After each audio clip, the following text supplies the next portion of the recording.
Abri lá no Evangelho segundo Lucas, capítulo 17, versículo 11 em diante.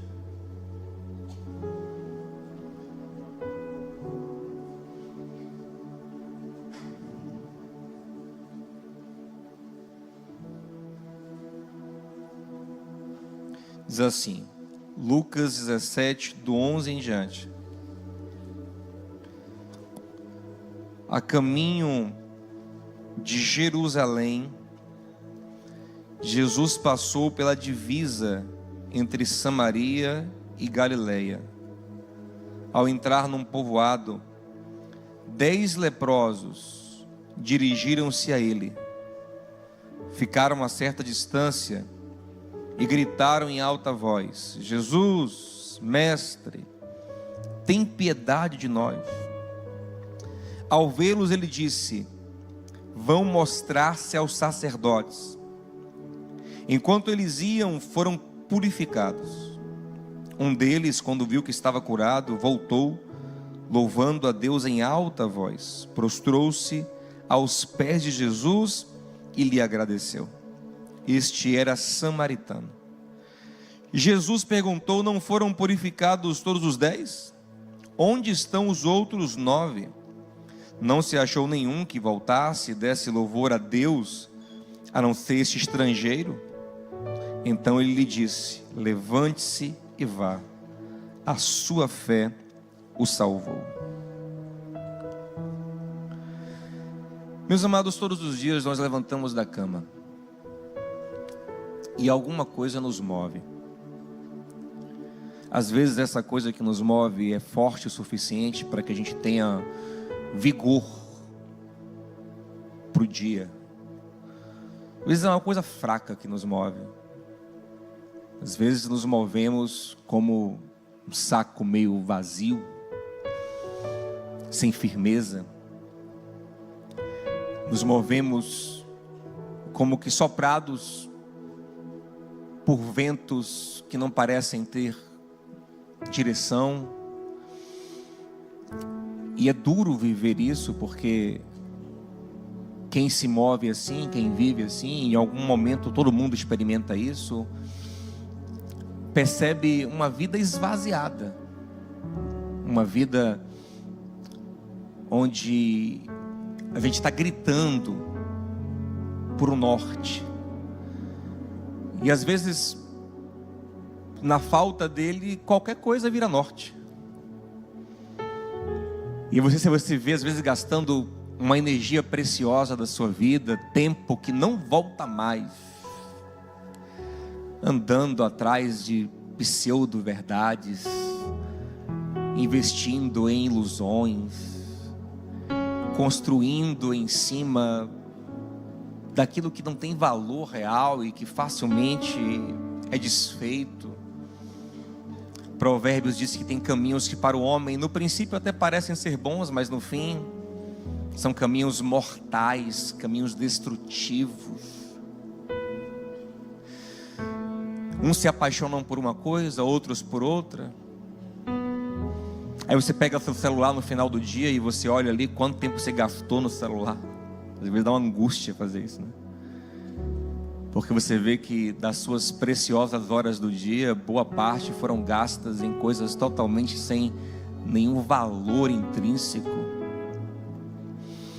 E você olha para os seus últimos anos e não se vê de fato avançando, progredindo consistentemente. E se vê jogado de um lado para o outro, por uma moda daqui, outra moda ali. E a idade vai chegando, você está envelhecendo, e isso se torna um caos dentro de nós. Muitas vezes nessa percepção de ausência de prumo, se acentua quadros depressivos ou se abre janela para depressão, para confusões, para ansiedade que toma conta do coração. E a verdade é que todo mundo queria agarrar em alguma coisa, queria ter alguma verdade para seguir. E às vezes até você inveja aquela pessoa que agarra numa pseudo-verdade, porque pelo menos ele está vigoroso naquilo, né? Ele já acorda de manhã gritando o nome do candidato dele, como se isso fosse o sentido da vida. E aí você tem inveja dele, você fala, pô, pelo menos ele tem um propósito, ele tem uma razão, ele acredita aí em alguma coisa, né? Ele dá algum sentido da vida. E você inveja no cara que acorda de manhã cantando o hino do time, dizendo Bahia minha vida. Ou pior, dizendo Vitória é minha vida. Tem esse também. E você fala, mas pelo menos ele tem alguma coisa. Ele tem algo no que se agarrar, ele tem algum motor para a alma dele. Mas se a gente for ser criterioso, se a gente fosse ser... Se a gente não passasse tanto pano para nossas paixões, a gente analisasse elas cruamente, a gente veria que elas não têm o poder de nos sustentar, de dar sentido à vida. E nós estamos num tempo complicado, porque nós estamos num tempo da pós-verdade. O pós-modernismo, ele é relativista, e ele diz que cada um tem sua própria verdade, que a verdade é um conceito subjetivo, o que torna tudo ainda pior, porque eu tenho que gerar minha própria verdade. Será que isso é viável? Será que eu acredito nisso? Será que eu acredito na verdade que eu mesmo gero? Na minha verdade? Essa é a moda. Cada um tem a sua verdade. Então quer dizer que a cadeira que você está sentado, ela pode ser para alguém um sorvete? Seria viável se alguém agora se levantasse e falasse, saia do meu sorvete que eu vou comê-lo? Não, ela é uma cadeira. Então tem uma verdade sobre ela. Agora eu posso ver a cadeira por um ângulo e você vê a cadeira por outro ângulo, e são perspectivas diferentes, mas existe uma verdade. E fundamentado nessa verdade, a gente vai sentar na cadeira, a gente vai usar a cadeira, a gente vai dar fim à cadeira, a gente vai fabricar a cadeira, a gente vai vender cadeira. Mas existe uma verdade interpretada, uma verdade que tem várias aplicações, mas existe uma verdade. A pergunta é, e para a sua alma, para a sua existência, para o seu caminhar, qual é a sua verdade? Ou qual é a verdade? Existe uma verdade? Queira Deus que encontremos a verdade. Mas Deus é uma verdade que a gente não consegue compreender completamente. Deus é uma verdade que a gente não consegue esgotar. Quem é Deus? Deus é o autoexistente, é o que existe antes de tudo existir. Deus é infinito, Deus é onisciente, Deus é onipresente. Isso não cabe na nossa racionalidade.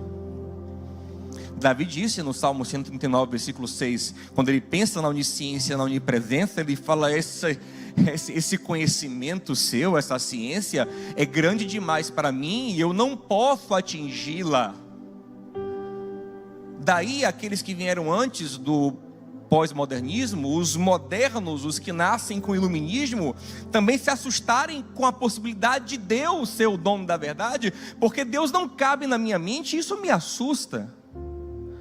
Isso também pode ser usado contra mim, alguém pode manipular, pode querer dizer o que Deus é e me atolar nas suas próprias convicções fundamentalistas.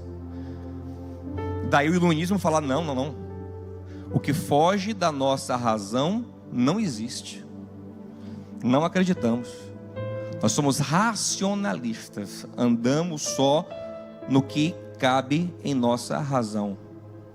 Mas será? Será que a sua razão, a sua capacidade de compreender é a régua para tudo? Será que o conjunto das nossas racionalidades é a régua para tudo, é o limite máximo? A Bíblia, ela não concorda nem com o iluminismo, que quer limitar tudo à nossa razão, e nem concorda com o pós-modernismo, que quer dizer que a verdade é relativa. A Bíblia diz que existe uma verdade, mas que essa verdade ela transcende a nossa capacidade de compreendê-la. Mas Deus, na sua misericórdia, fez a verdade ser traduzida da maneira mais, aleluia, didática possível. Em vez de transformar a verdade em equações incompreensíveis, em diagramas de difícil acesso, em vez de explicar a verdade em partículas subatômicas ou naqueles cálculos horríveis de química orgânica, quem lembra disso? Gente, quando eu descobri que em química também tinha conta de equação de segundo grau, eu quase surtei. Em vez de traduzir a verdade dessa forma, e essas coisas revelam aspectos da verdade, Deus foi mais didático. Ele falou: vocês querem saber o que vocês precisam saber? Eu vou fazer a verdade encarnar numa vida. Vocês vão simplesmente olhar para um homem tal qual vocês, que encarna a verdade. Ele era o Logos, a ideia de Deus, mas ele se fez carne, e o Verbo se fez carne, e o Verbo encarnou. Para simplificar, para simplificar, o Verbo se fez carne e habitou entre nós, e vimos a sua glória, a glória do Filho unigênito do Pai, cheio de graça e de verdade. E essa verdade, chamada Jesus o Cristo, ele se ofereceu como caminho para a gente. Olha que maravilha! Não é só verdade, é caminho. E ele disse em João 14,6: eu sou o caminho, a verdade e a vida. Caminhe por mim. Caminhe por mim. Mas a pergunta é: será que de fato Jesus é isso para você? Ele é a verdade que sustenta o teu ser, a verdade na qual você se faz submisso. Porque se existem verdades absolutas, eu não posso criar a verdade ou enfrentar a verdade. A verdade é que me molda, a verdade é que me enfrenta, a verdade é que me faz, a verdade é que me guia. É a verdade que me dá vida. Se existe um remédio verdadeiro, é Ele que me dá vida. Se existe um caminho verdadeiro, é Ele que me leva. Se existe uma lei da física verdadeira, como a da gravidade, por exemplo, não adianta eu pular da janela e falar: não, eu acredito que eu sei voar. Não adianta, você pode acreditar o quanto for, a verdade te puxará até o chão. Que ninguém faça isso, né? Em nome de Jesus. Mas a verdade agirá. Então, se existe uma verdade, ela se sobrepõe a mim. Ela é. Por isso a Bíblia fala: ninguém pode nada contra a verdade, senão pela verdade. A verdade é um rio irresistível. Você pode até se segurar ali nas margens de uma pedra, mas a verdade ela vai bater em você e ela vai te carregar até um ponto que ela vence. E Jesus disse: eu sou a verdade.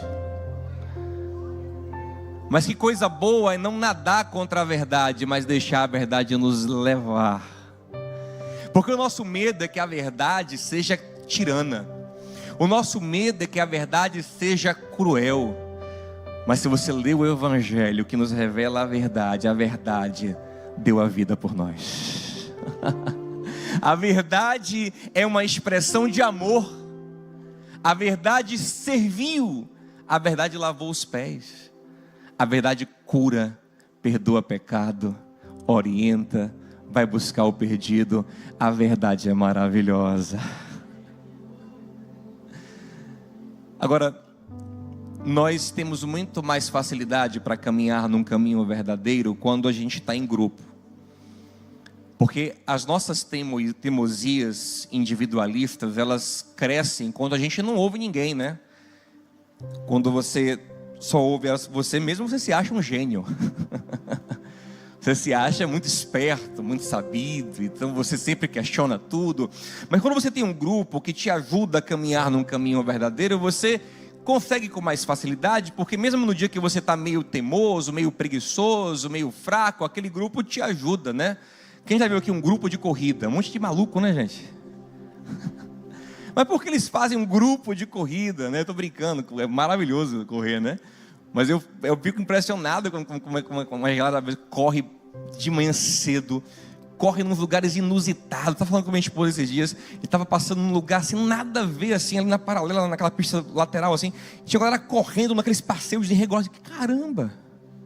Por que eles estão fazendo isso? Porque eles estão em grupo. Certamente tem que falar, hoje eu não vou não. Outro fala, rapaz, não vai queimar a pista de ontem não. Rapaz, você vai ficar para trás. E você está correndo ali, e às vezes, por que você mantém o ritmo? Porque está todo mundo lá na frente. Aí eu mesmo sou assim. Porque eu gosto de caminhar rápido. Desculpa. Mas se você vê 3, 4 correndo lá na frente, você corre também para chegar junto, para não ficar sozinho. Então o grupo ele tem esse poder de te carregar no caminho, de te animar no caminho, de te fortalecer, de te dar ritmo. E no final todo mundo é beneficiado, porque de fato a atividade física ela é benéfica. Mas observe que a força do grupo ela te leva para algum lugar. E é o que está acontecendo aqui no nosso texto. Tem 10 pessoas que vão ter um encontro com a verdade maravilhosa chamada Jesus. Você acha que eles são 10 pessoas iguais? São 10 pessoas com o mesmo nível de fé? Como de ânimo? Não. Para começo de conversa são 10 leprosos. Um provavelmente está num grau mais avançado de doença do que o outro. Um tem menos disposição do que o outro. Um é mais lento do que o outro. Entretanto, quando o clamor chega em Jesus, ele não chega no singular. Jesus, me cure, me cure. Não. Ninguém clama no singular. Eles criaram um grupo, uma unidade. Quando eles clamam, Jesus, tem misericórdia de nós. Então, independente de quem é mais forte, de quem é mais fraco, de quem era mais rico, de quem era mais pobre, de quem é mais velho, de quem é mais novo, um nós que é mais forte do que todos, como diria Aristóteles, né? A soma, o todo é maior do que as partes analisadas individualmente. Então esse todo chega com força e os carrega. A mentalidade, preste atenção, a mentalidade pós-modernista é profundamente individualista, nessa de que cada um tem uma verdade. A gente não consegue se unir e criar nós. Por quê? Porque a gente não tem aquilo que nos une profundamente, verdadeiramente. Fica cada um pensando em si mesmo e fica fraco. Mas quando se cria um nós, um sentimento de coletividade, um clamor coletivo, uma empatia profunda, um desejo de ver o outro receber, então eu consigo orar, como Jesus ensinou, totalmente no coletivo. Já percebeu? Pai nosso, venha a nós o pão nosso, nos perdoe, nos livre, tudo no coletivo. Eu te pergunto, você já chegou nesse lugar? Ou a sua espiritualidade é profundamente egocêntrica, desconectada de um todo maior? Você ainda tem a ilusão de que você é o todo em si mesmo e que você não é parte de um todo maior? Por favor, toque em alguém e diga assim: você é só parte, viu? É uma das ilusões do nosso tempo relativista. Cada um se acha um todo em si mesmo. Cada um se acha um centrinho do universo. Cada um acha que as coisas giram em torno de você. Vou te falar uma coisa, meu amado irmão, minha amada irmã, para não ficar fora do padrão Binho e Binha. Se você morrer no dia chamado hoje, Deus te livre e guarde. Sabe o que acontecerá amanhã? A vida continua. O mundo continua. As coisas continuam. Tudo continua. Porque nós somos apenas parte de algo muito maior. Pessoas muito mais famosas e aparentemente relevantes do que a gente morrem todos os dias. Sabe o que acontece? O mundo continua. A vida continua. As pessoas se reorganizam, as famílias se adaptam. O amor da sua vida, não quero criar confusão. Hoje foi formatura do Casados para Sempre. Mas você vai perceber que o para sempre é até que a morte. Você lá do céu vai dizer: safado, você estava só isso.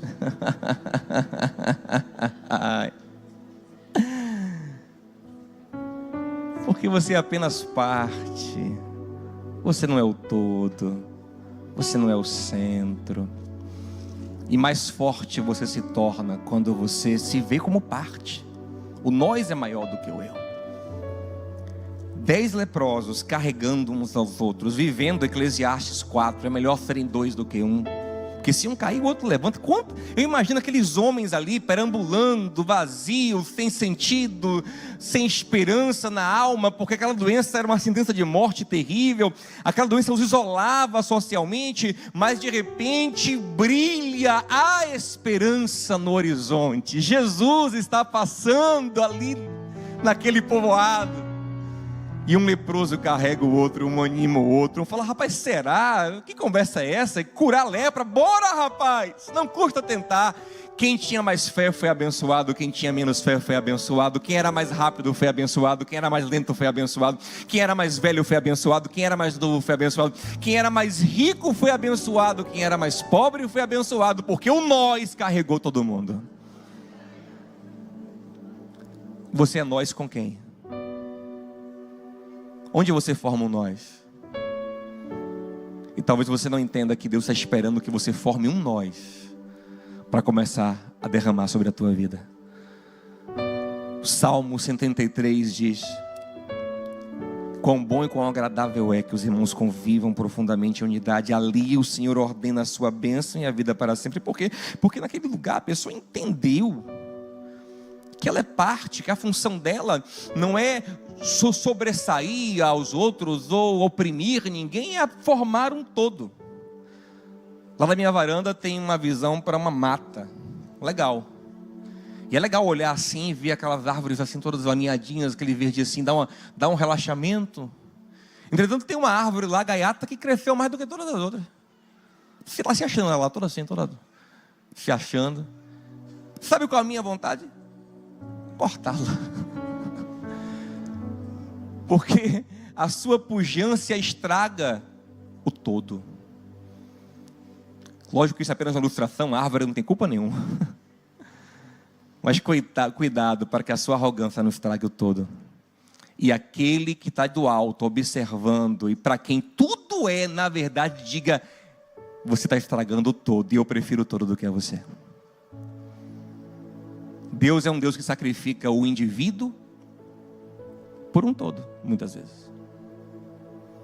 Porque o próprio Cristo, sendo um, quando foi morrer, disse: eu não posso continuar vivendo sendo apenas eu, filho do Pai. Ele disse: se o grão de trigo não morrer, João 12, fica ele só. Mas se ele cair na terra e se entregar, ele vai dar vida a muitos. Ele vai se multiplicar. Então, se Jesus se entrega para formar uma unidade, quem somos nós para continuar com essa mente individualista? Isso é um grande erro, é uma grande mentira pós-moderna. Você não é o centro de nada, você não tem a verdade. Todos nós somos submissos à verdade. E agora, olha que coisa interessante. grupo aqui, ele tem com certeza diferenças individuais, mas tem uma que é notória. Nós temos aqui no meio desse grupo judeus e samaritanos. Pelo menos um samaritano está no grupo, a gente vai ver isso no texto. E se você olhar para João capítulo 4, vai ver que Jesus está pedindo água para uma samaritana, e ela se assusta e diz: como você, sendo judeu, me pede água, sendo eu samaritana? Eles não compartilham nem água, eles não se dão bem, nem se falam. Mas agora, por causa da lepra, tem judeu e samaritano vivendo em profunda unidade, compartilhando muito mais do que água. Porque a dor veio e os igualou e os colocou no mesmo barco. E meu irmão, eu oro para que nós não precisemos viver isso, mas se tivermos que viver, viveremos. Dores que nos farão ver que, na verdade, nós não somos tão melhores assim como pensávamos que era. Que nos farão mais empáticos, mais solidários, mais misericordiosos, mais tolerantes. Que quebre nosso coração o orgulho, a altivez, o partidarismo.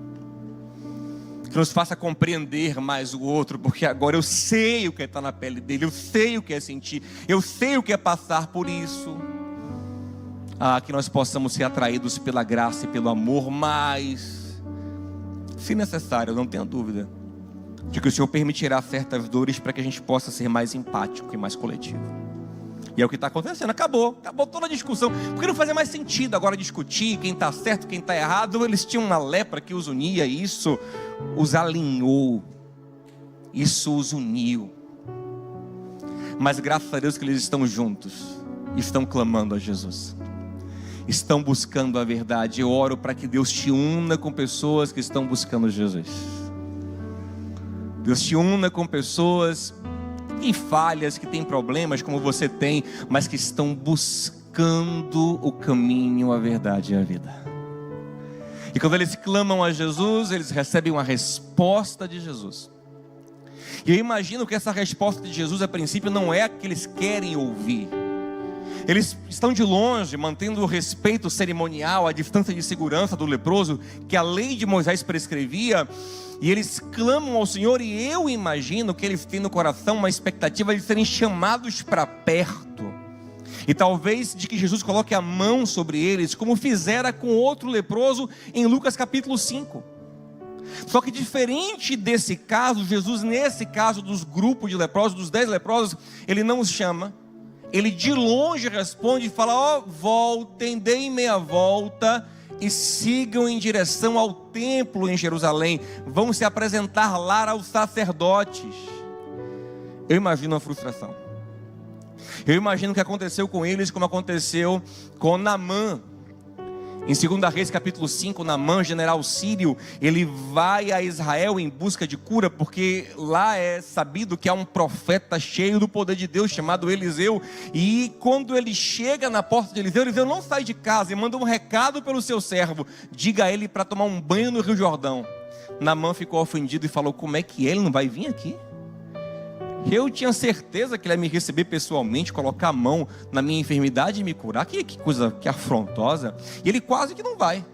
Se os servos dele, os soldados, não antecedessem, ele não iria. Mas ele se quebrantou e acabou indo. Eu imagino que aqueles 10 homens também sintam algo parecido. Nossa, a nossa expectativa era de que ele agisse assim, nos chamasse, tocasse em nós. Entretanto, ele deu uma palavra e não fez o que a gente queria fazer, queria que ele fizesse.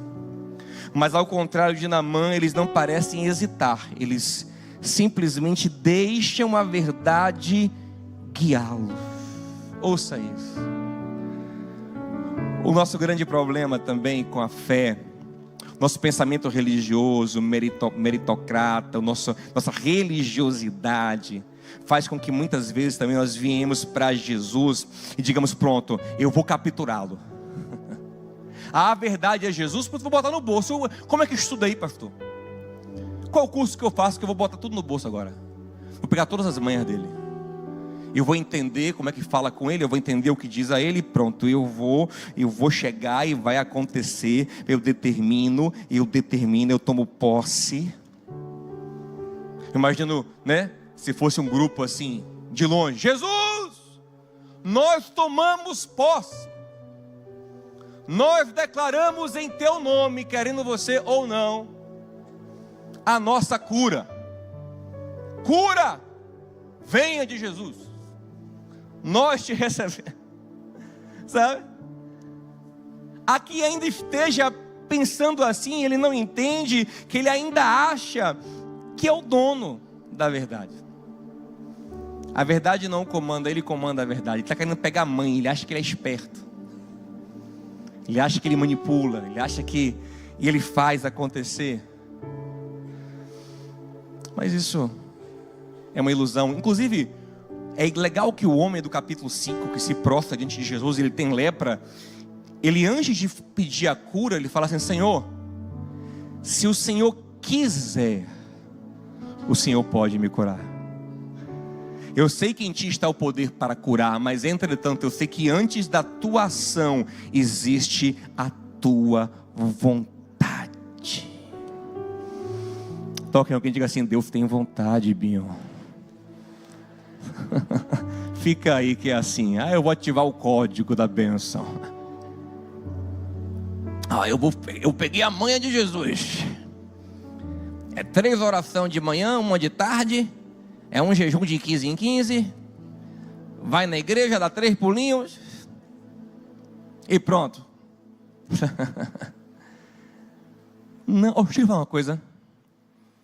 Jesus é incontrolável. O Espírito Santo não é domesticável. É Ele quem te controla. É Ele quem determina. É Ele. Você precisa entender isso de uma vez por todas. Talvez é isso que está bugando a sua mente.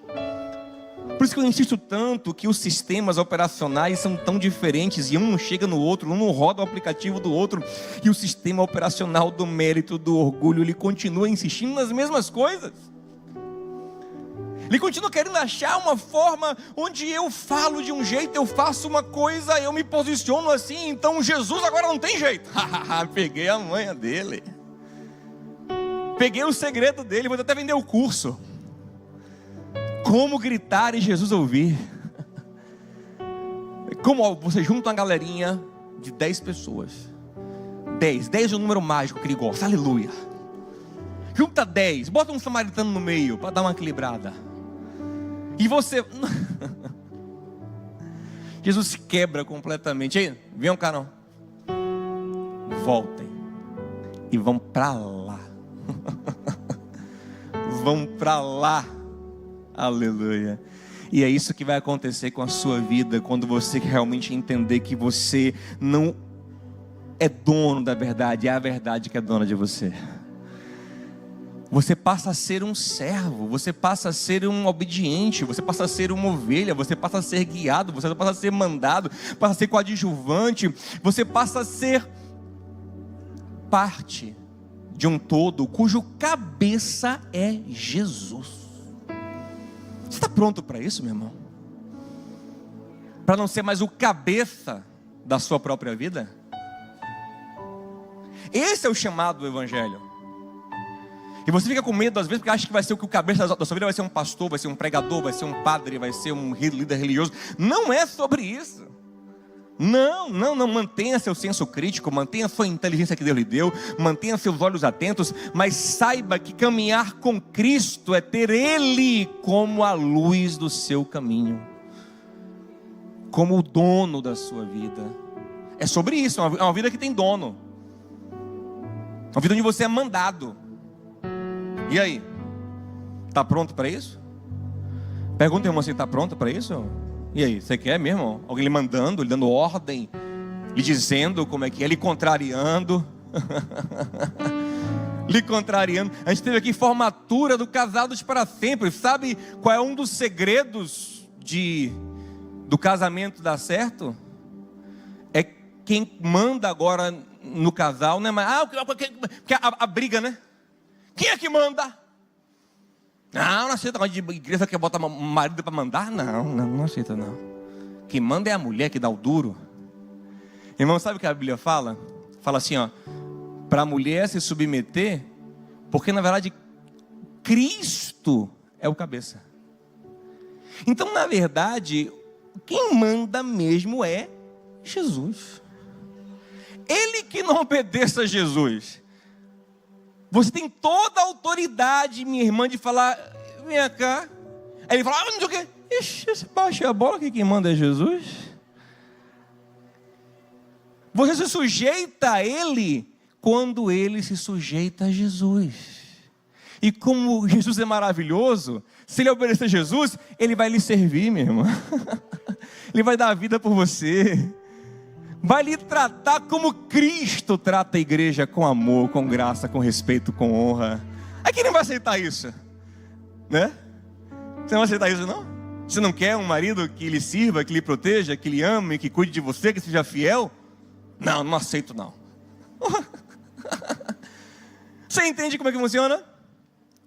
Então é Cristo que comanda, é Cristo o cabeça, é Cristo a verdade, é Cristo. E aí, agora eu vou lhe dizer uma coisa, ó, é maravilhoso. Porque agora, lembre do começo da pregação, eu falei sobre a infelicidade, que é você acordar vazio, você acordar sem direção, sem norte, aquela vida, sabe, que você sente assim que não tem muito para onde ir, né? Que você está sempre buscando alguma coisa. Tem uma música que eu gosto muito de Milton Nascimento. Eu gosto da poesia da música, ela é bonita, ela é bela, ela tem coisas legais que falam ao meu coração.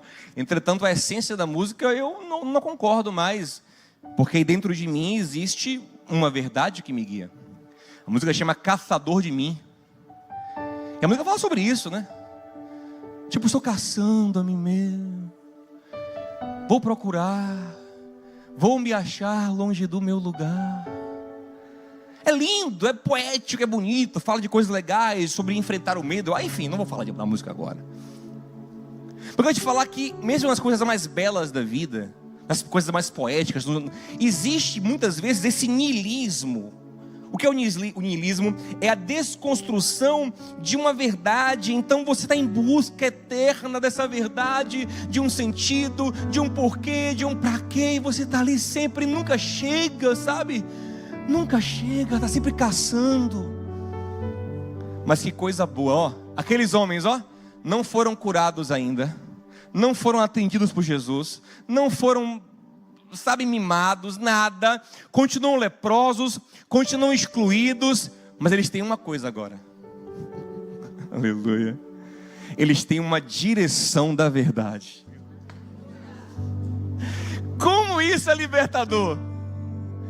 10 leprosos que não sabem o que fazer com a vida, estão ali sem esperança, sem propósito, sem norte. De repente, a verdade fala para eles: vão para lá, façam isso. E a palavra da verdade entra no coração deles, e de repente eles continuam fracos, continuam leprosos, mas estão caminhando com a verdade.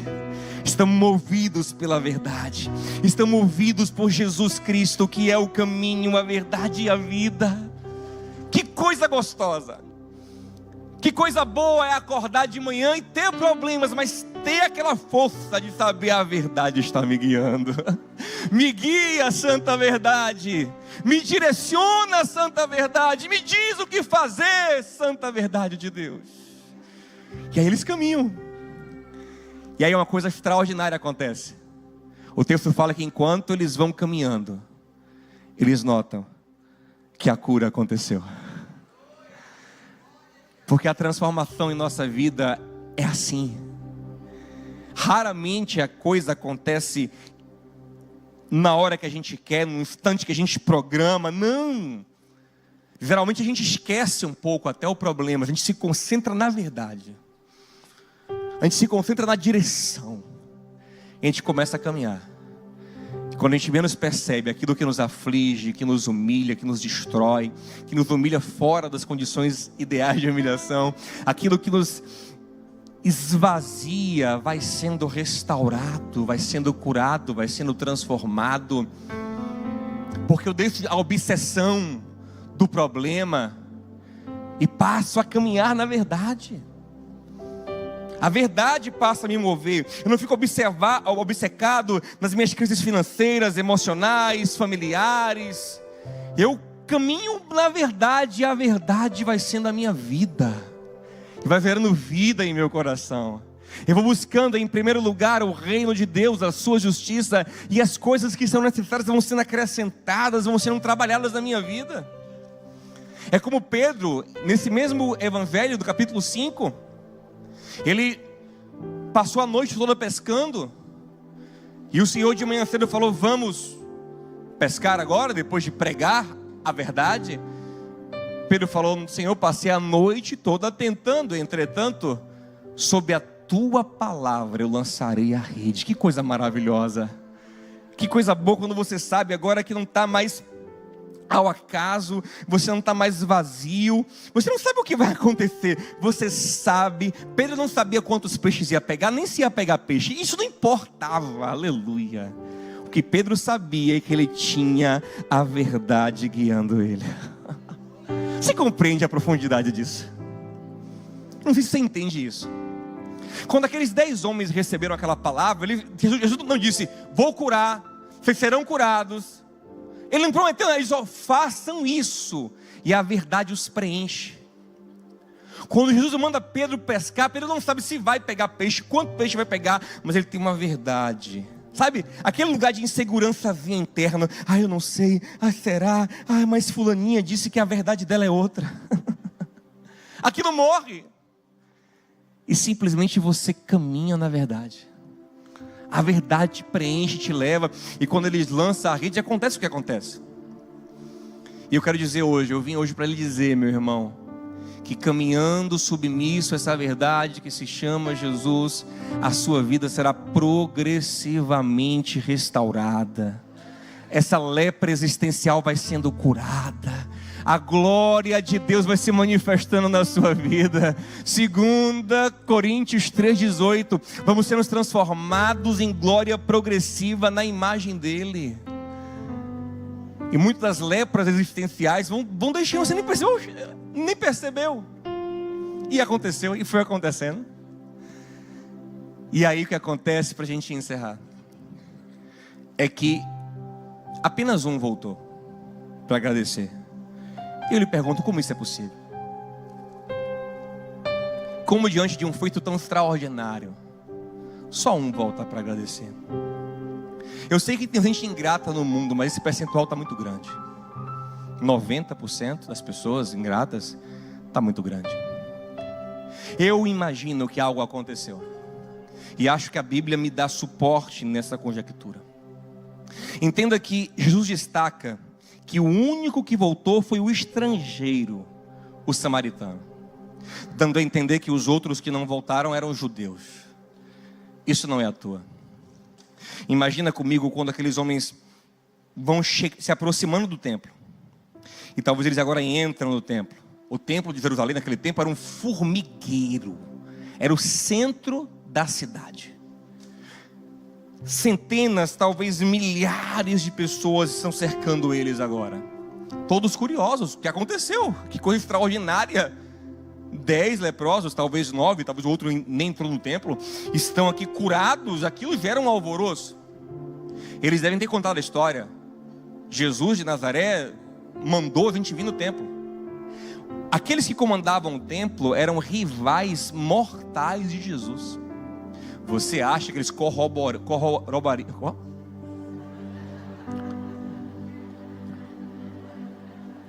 Travou. Que eles assinariam embaixo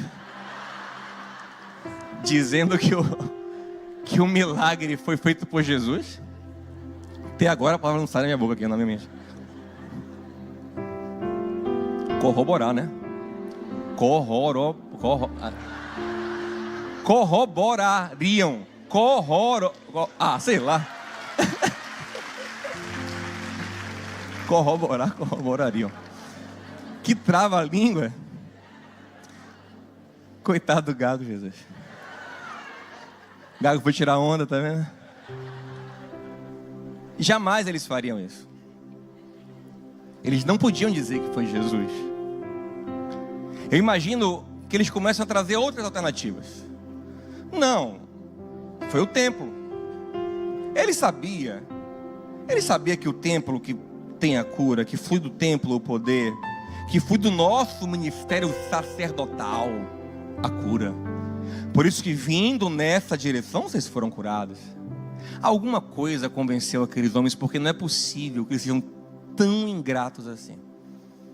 Alguma coisa convenceu eles de que não veio de Jesus, porque nenhum voltou, só um. Eles continuaram juntos. Alguma coisa os convenceu, uma pseudo-verdade entrou no coração deles. Seja lá o que for, não é mais Jesus, é outra coisa.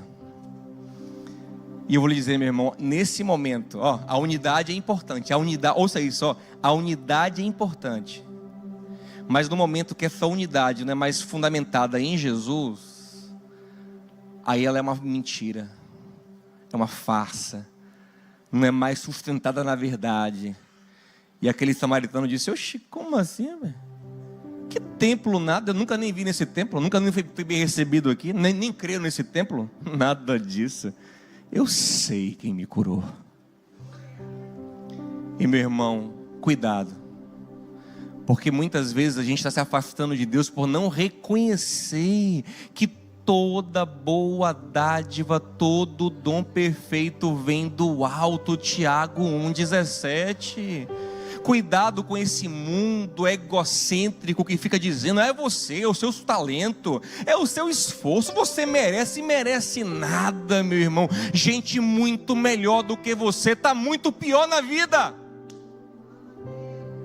Tem gente muito melhor do que você que morreu antes de você, que teve câncer, que perdeu filho, que perdeu pai, que perdeu quem amava em acidente. Para de achar que você é merecedor. Salmo 127, se o Senhor não edificar a casa, em vão você é trabalhador. No meu trabalho, você pode dormir tarde, Salomão diz, pode acordar cedo, vai ser inútil, mas quando Ele quer, Ele abençoa até com você dormindo. E isso não é um chamado para preguiça, mas é uma fala que diz: Ele é soberano. E se Ele fechar a porta, ninguém abre. Se Ele abrir, ninguém fecha.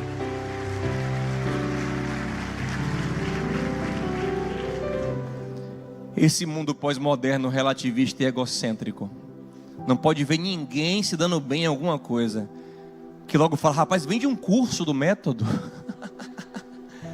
E todo mundo quer mostrar, nada contra os que de coração puro e com verdade intrínseca vendem seus cursos. Mas é impressionante como todo mundo quer se gabar.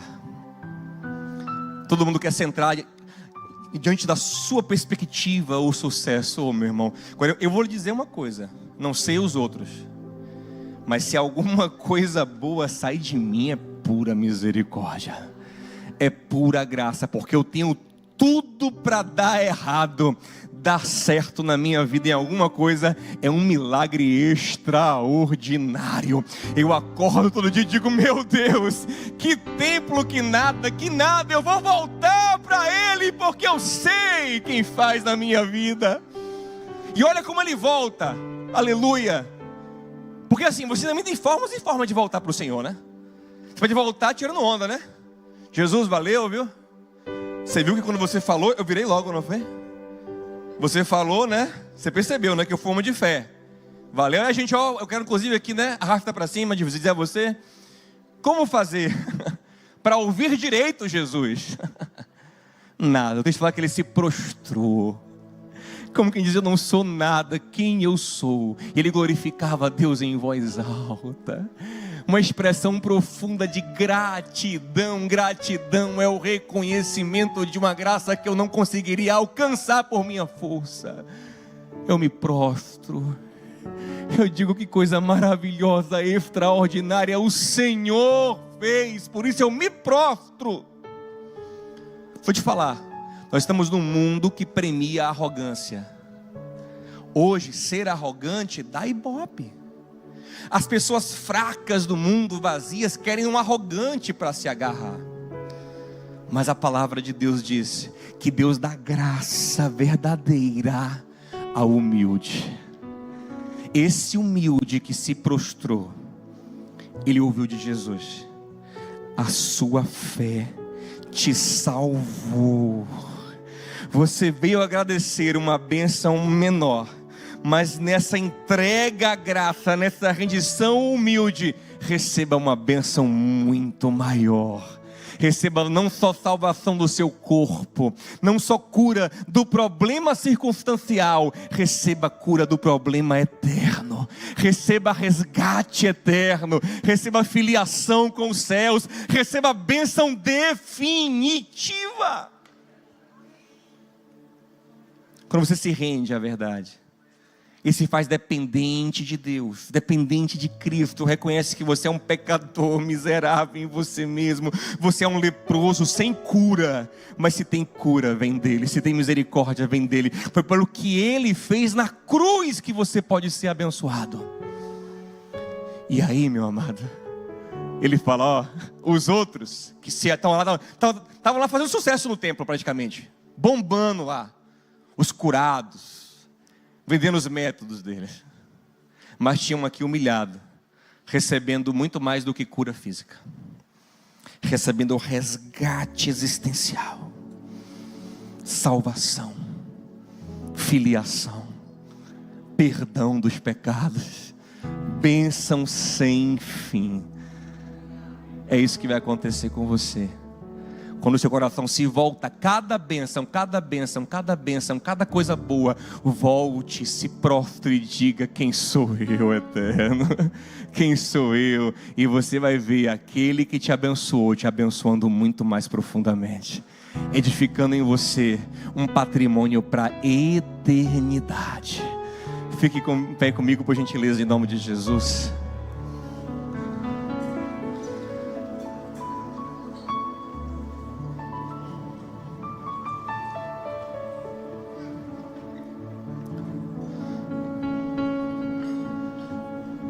Quero te convidar hoje a fazer uma oração muito sincera, quebrantada.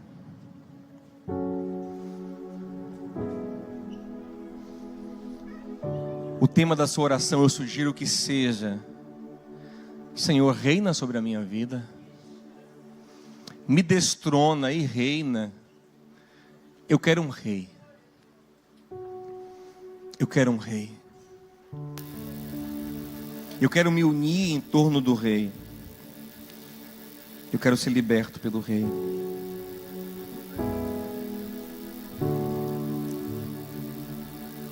Eu quero ser guiado pelo rei. Eu confio no rei.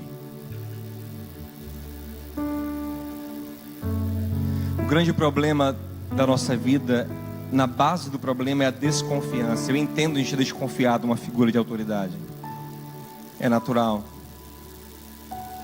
Teve um seriado que é muito didático nesse sentido, que foi o Game of Thrones, não sei quem assistiu, que o povo clamava por uma rainha, um líder que libertasse. Aí vem a mulher que liberta os escravos, ela vem e aparentemente ela é uma bênção para as pessoas, mas ela tem dentro de si uma natureza corrompida, como todo ser humano. E no final, aquela que era para ser uma bênção começa a matar as pessoas com crueldade, oprimir com crueldade. Então isso gera uma desconfiança. Foi isso que nos trouxe para a democracia, e de fato eu acredito que é o melhor sistema de governo do mundo caído. A gente precisa de controlar um ao outro, equilíbrio dos poderes, senão a gente faz loucura. Ninguém tem estrutura emocional para ter poder absoluto, monárquico. Entretanto, se existe um perfeito, uma verdade, e se essa verdade é amor, eu não quero que ninguém controle ele, eu quero que ele controle todo mundo. E o Evangelho é um chamado para confiança num soberano, para confiança num rei, para confiança num Senhor. Num Senhor que certa vez disse aos seus auxiliares proeminentes que estavam galgando lugares de poder no reino, ele falou: olha, Tirem o cavalinho da chuva, em outras palavras. Mateus capítulo 20, você pode ler isso. Vocês estão pensando que o meu reino vai ser como o dos homens aí, que oprimem as pessoas? Olha que coisa poderosa.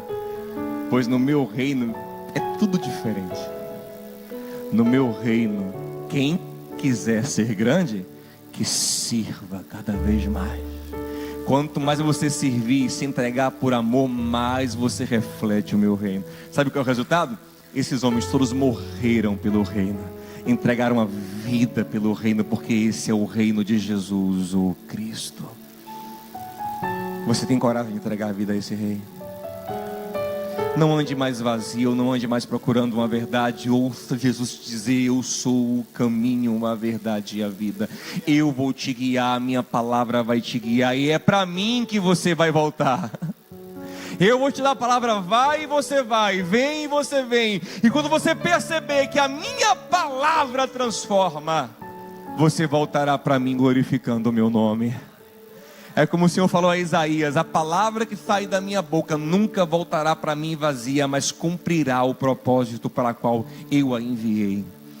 E você vai ser o tipo de gente agora que Deus manda em você, que Jesus manda em você, que o Rei maravilhoso te dá ordens, mas você vai perceber que não são ordens que Ele mesmo não obedeça, Ele mesmo não cumpriu em carne, Ele mesmo não submeteu à vontade do Pai. Ele nos convida a este reino maravilhoso. Comece a orar se entregando a Jesus agora. Estava eu quando um homem judeu viu a sede que havia em mim. Ore a esse Deus, diga: Senhor, eu quero ser teu. Eu não quero mandar em mim mesmo, Jesus. E me ofereceu Me ajuda, Senhor. uma água que jorra sem fim. Dá-me de beber, pois tenho sede. Me ajuda, Senhor. Quero mais buscar. Não quero, Senhor, perder meu tempo, minha vida, me iludindo, Senhor. Não quero. Não precisarei aqui voltar pra minha sede saciar. Uma vez que eu já ouvi teu falar, tu és por quem a minha alma esperou. A fonte Da vida que me encontrou. És o dom de Deus, o Messias, o meu Salvador. Tu és. Diga isso a Ele: tu és Jesus. Porque a minha alma esperou. Sim, tu és nosso todo. A fonte da vida que me encontrou. És o dom de Deus, o Messias, o meu Salvador. Vem, Jesus. Pai querido, nós oramos ao Senhor nessa manhã, depois de meditar na Tua palavra.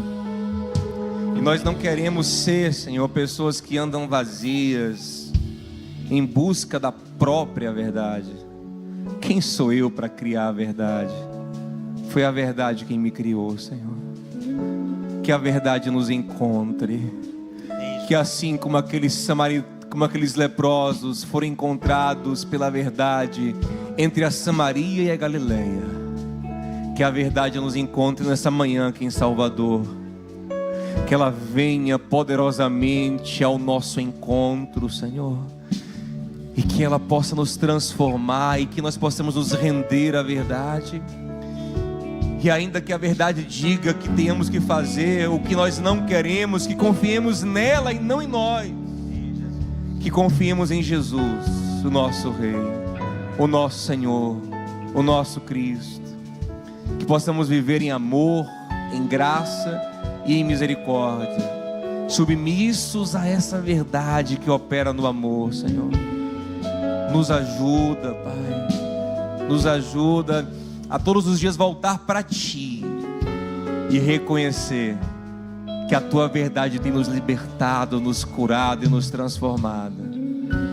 Pai, que esses leprosos que ainda vivem em nós sejam progressivamente curados, caminhando contigo, caminhando no caminho que o Senhor nos deu, o caminho maravilhoso, o mais didático, o mais sólido, o mais vivo, o único, o caminho chamado Jesus. É o que nós te pedimos, Pai, com a Tua graça. Amém. Que o amor de Deus, nosso Pai, a graça de Cristo nosso Senhor, comunhão e consolação abundante do Santo Espírito de Deus seja contigo e com a tua casa, em nome de Jesus. Vá pelo caminho que é verdade e é vida para você. Deus te abençoe. Tenha uma semana maravilhosa, em nome de Jesus. Deus te abençoe.